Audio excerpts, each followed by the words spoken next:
Alors chez WeChange, on veut faciliter la transition vers des modes de vie plus durables. Donc concrètement, dans nos assiettes, ça veut dire plus de végétaux et donc moins de produits animaux, selon les principes de la nutri-écologie, dont le but est de préserver et sa santé et la planète. Alors par ces vidéos, on voudrait vous transmettre notre plaisir de cuisiner les légumes, les céréales, les légumes secs, les graines, les herbes aromatiques, les fruits à coque, bref, tous les végétaux. Et notre créneau, c'est pas la grande cuisine des chefs étoilés, mais c'est la cuisine du quotidien, celle qui nous nourrit, qui nourrit nos proches, qui préserve la terre et le travail des producteurs, qui est source de moments partagés et qui est simple et bonne. Alors aujourd'hui, on va faire ensemble un gratiné de céréales, de légumes et de fromage. Alors cette recette, on la tient de Gilles Davot, qui est formateur en cuisine alternative dans la région nantaise. Et on vous conseille d'ailleurs ses livres. Alors ça, c'est un peu la Bible, le manuel de cuisine alternative. Et plus simple, cuisiner simple et bon. Vraiment un petit ouvrage pratique et très inspirant. Alors pour les céréales, on a choisi l'épeautre. Pour les légumes, les courgettes, et puis pour le fromage, du chèvre. Mais vous pouvez vraiment faire ça avec n'importe quoi comme céréales, n'importe quoi comme légumes de saison, et n'importe quoi comme fromage. Ça permet du coup, c'est sympa pour pas se lasser. Alors, comme on va commencer par la cuisson des céréales, parce que c'est ça qui prend le plus de temps, et on va utiliser une cuisson douce qui convient pour toutes les grandes céréales complètes, comme le riz complet, l'épeautre, toutes les céréales mondées, c'est-à-dire qu'on les a polies, comme le blé complet, l'orge mondée. Et comme ces céréales ont encore elles sont complètes, il faut les faire tremper avant pour pouvoir diminuer le temps de cuisson et puis augmenter la digestibilité puis l'assimilation de tous les nutriments. Et toutes ces enveloppes, c'est celles qui disparaissent quand on raffine les céréales. Donc là, on a égoutté l'épeautre, on le met dans la casserole. Et donc on va mettre 2 volumes d'eau pour 1 volume de céréales, normalement mesuré avant trempage. Bon, donc si vous vous souvenez plus trop de quel volume ça prenait, vous mettez en gros 2 volumes d'eau.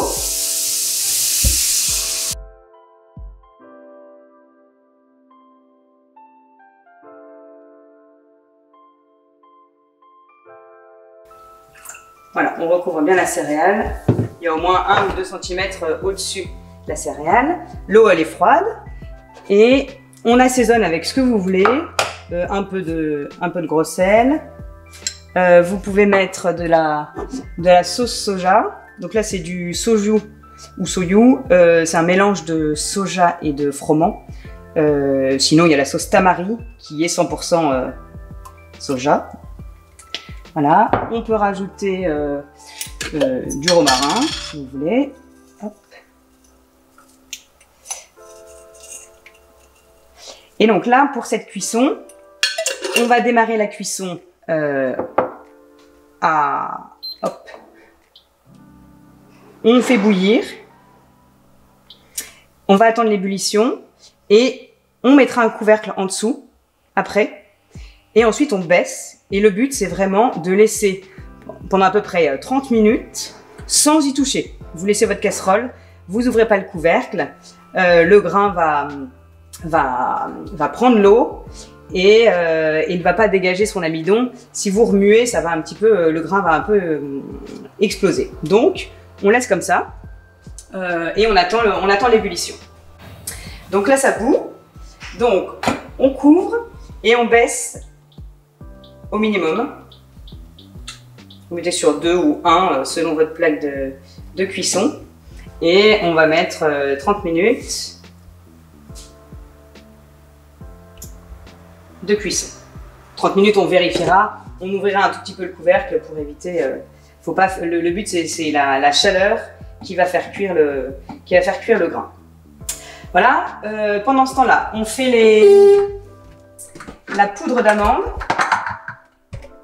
qu'on mettra dans la sauce, dans le jus des courgettes pour épaissir un petit peu le jus. Donc, peu près 100 grammes dans votre robot ou de la poudre d'amande. Hein. Et attention, ça va faire du bruit. Je mixe.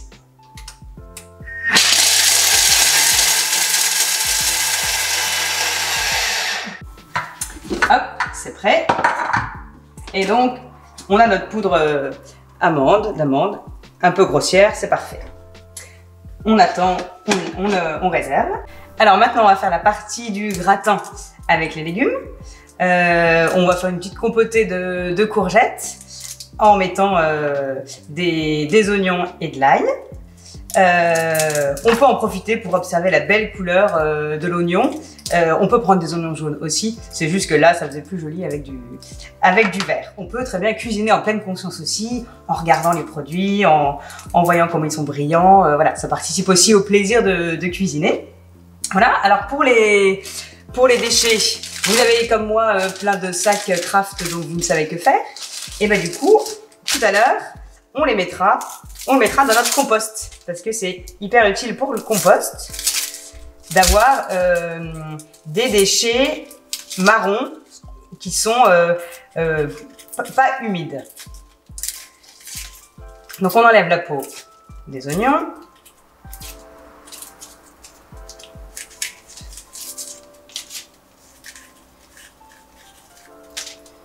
Voilà.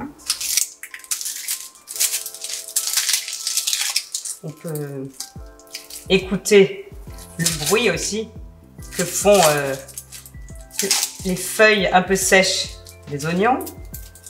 On peut garder le verre d'oignon parce que ça se mange.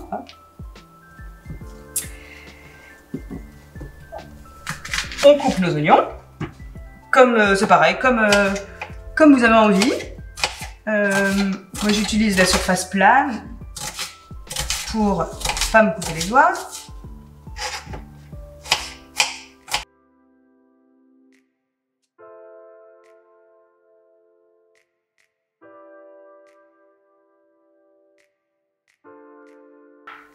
Donc nos oignons sont coupés, hein, ça fait mal aux yeux. Et on va commencer à faire chauffer notre poêle. Alors, pas trop fort non plus. Et surtout, on ne fait pas trop chauffer l'huile. C'est comme un peu dans tout, que ce soit pour les légumes, pour les céréales ou pour les huiles. Toutes les cuissons les plus douces préservent le plus les nutriments. Donc notre huile d'olive, on la mettra quand la poêle est un petit peu chaude et on mettra directement les légumes dessus, comme ça monte pas trop en température. Une huile qui fume, c'est pas très bon pour ces acides gras. Là, donc on met de l'huile.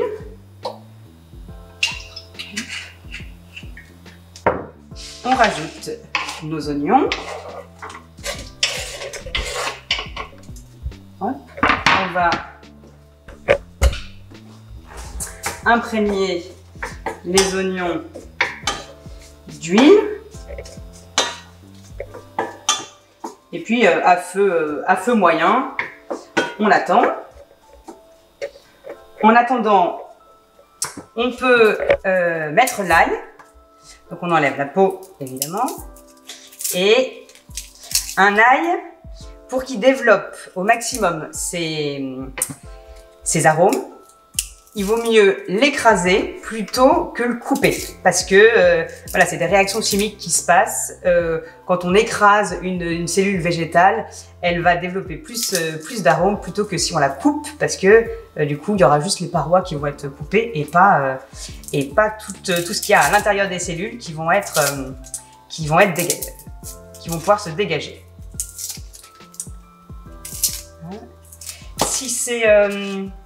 Si c'est un ail un peu ancien, on le dégerme. Sinon, là, il est nouveau. Il n'y a pas besoin d'enlever le germe. On surveille nos oignons.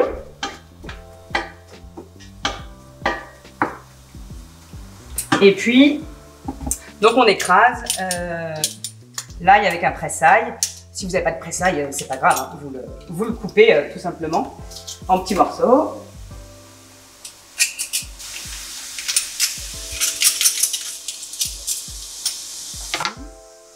vous mettez la quantité d'ail que vous voulez, hein, selon votre goût. Là, j'ai mis 3 gousses d'ail. Voilà, je mélange un peu. Je sens aussi, parce que voilà, nos 5 sens sont sollicités quand on cuisine, notamment évidemment l'odorat.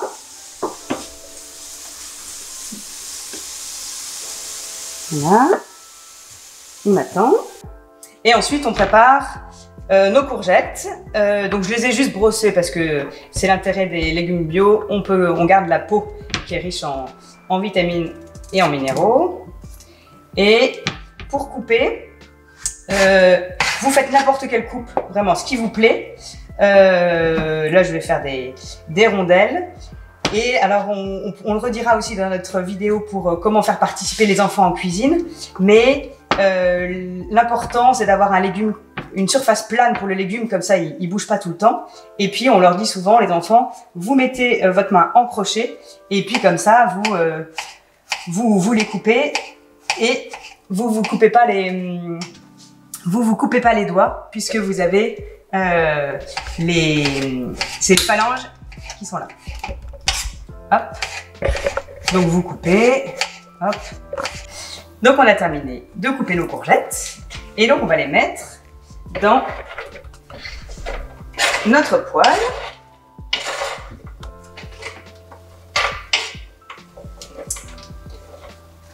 Voilà. Et on va faire une cuisson à l'étouffée. Toujours pour... alors je sépare un petit peu les courgettes. Hop. Je mélange un petit peu.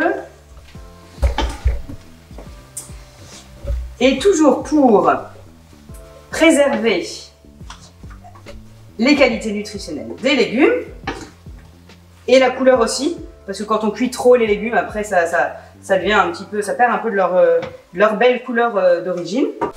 Voilà, et donc on va assaisonner un tout petit peu avant de mettre le couvercle. Donc sel, poivre, à votre convenance, et puis un peu de thym. Voilà. Voilà.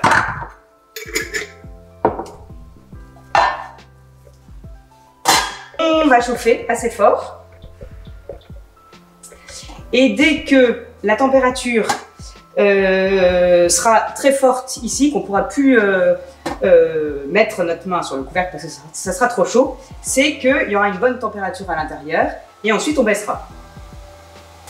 Là ça commence à chauffer et bon, pour éviter que ça accroche trop, hop, on diminue. Hop. On peut juste vérifier un tout petit peu. Hop. Voilà.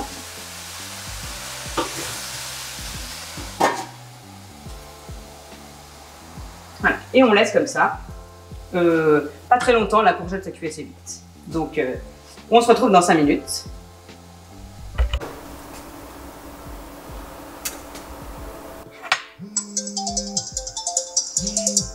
Ça y est, du coup, normalement, ça fait 30 minutes. On va vérifier si l'épeautre est bien cuit. Alors, s'il n'est pas bien cuit, on laissera le couvercle. Donc, je mets un tout petit peu. Je teste comme ça. Il est parfumé. Je goûte. Il est encore un peu croquant, mais moi j'aime bien. Donc pour moi ça me va. Si vous voulez le faire cuire encore un petit peu, vous pouvez le laisser. Et puis l'important c'est de garder bien la chaleur à l'intérieur. Donc nous, on va les goûter. Donc on les goûte.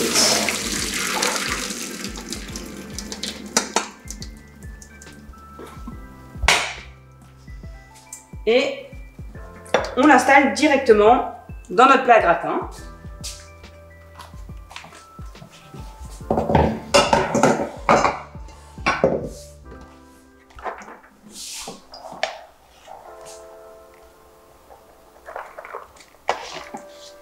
Bien au fond, parce que s'il est au-dessus, il se dessèche un petit peu. Donc, On étale. On peut mettre un peu de crème fraîche si on a envie, ou du beurre, ou un peu d'huile d'olive, comme vous voulez. Donc moi je mets un petit peu de crème fraîche. Hop. Pour que ce soit pas trop sec. Hop. Et ensuite on viendra mettre nos courgettes sur le dessus. Donc on va voir nos courgettes, où elles en sont dans leur cuisson. Du coup, ça fait à peu près 10 minutes que les courgettes cuisent. On va regarder comment elles sont. Hop. Hop. Alors bon, on a notre un peu d'étain.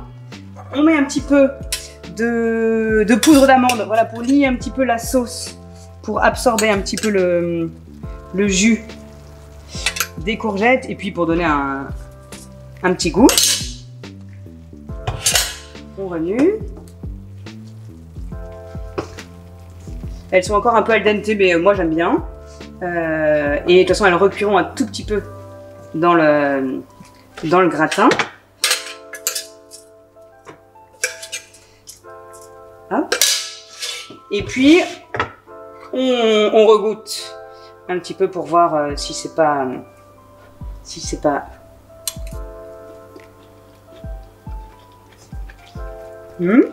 Bon. C'est pas super salé. Hop. Et donc on installe tout ça sur notre épeautre. Voilà.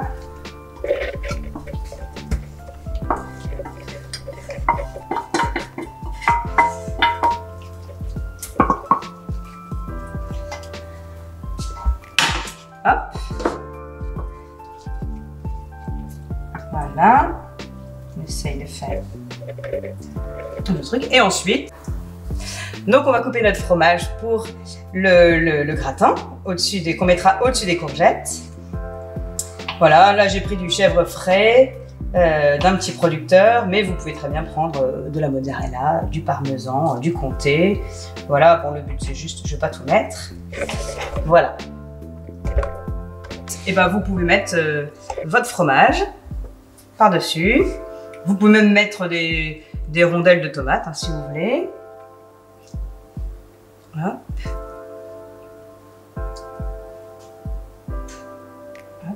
Et on peut ajouter un petit peu de thym aussi, si vous aimez. Voilà, c'est prêt. Donc soit vous l'avez préparé en avance et vous le mettez au frigo et c'est pour le lendemain, soit je vous propose nous de l'enfourner à 180 degrés et c'est parti pour 10-15 minutes de gratin. C'est cuit. Hop, on va voir.